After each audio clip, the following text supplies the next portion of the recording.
بسم اللہ الرحمن الرحیم۔ فرعون کے محل میں ایک خادمہ تھی جو اس کی بیوی اور بیٹیوں کے بال سنوارتی۔ وہ ایک دن فرعون کی بیٹی کے بالوں میں کنگھی کر رہی تھی کہ اس کی کنگھی گر گئی۔ زمین سے کنگھی اٹھاتے ہوئے اس نے اللہ کا نام لیا تو فرعون کی بیٹی نے حیران ہو کر پوچھا کہ کیا تو موسیٰ کے رب پہ ایمان لے آئی ہے؟ جب بات کھل گئی تو وہ پھر انکار کیسے کر سکتی تھی؟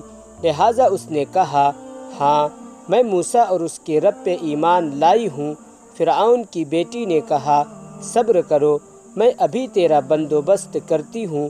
چنانچہ وہ بھاگ کر اپنے باپ کے پاس گئی اور کہا کہ وہ عورت جو ہمارے محل میں کام کرتی ہے اور جس کی کوئی اہمیت ہی نہیں، وہ موسیٰ کو نبی مان چکی ہے اور اللہ پہ ایمان لائی ہے۔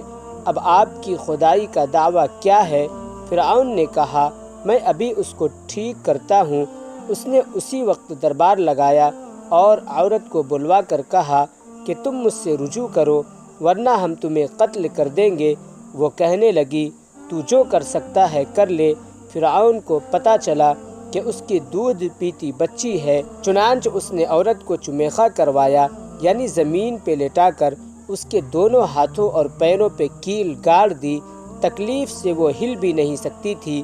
فرعون نے اس کو کہا، اب بتاؤ رب کون ہے؟ اس نے کہا، رب تو بس اللہ ہے۔ فرعون نے کہا، اس کی بیٹی کو لایا جائے۔ اس کی بچی کو لایا گیا اور اس کے سینے پہ ڈال دیا گیا۔ جب بچی ماں کے سینے پہ لیٹی تو اس نے دودھ پینا شروع کیا۔ فرعون نے کہا، اب اگر تم نے نہ مانی تو اسی حالت میں تیری بچی کو قتل کر دوں گا۔ اس عورت نے کہا، میں کسی حالت میں اپنی بات سے نہیں ہٹ سکتی۔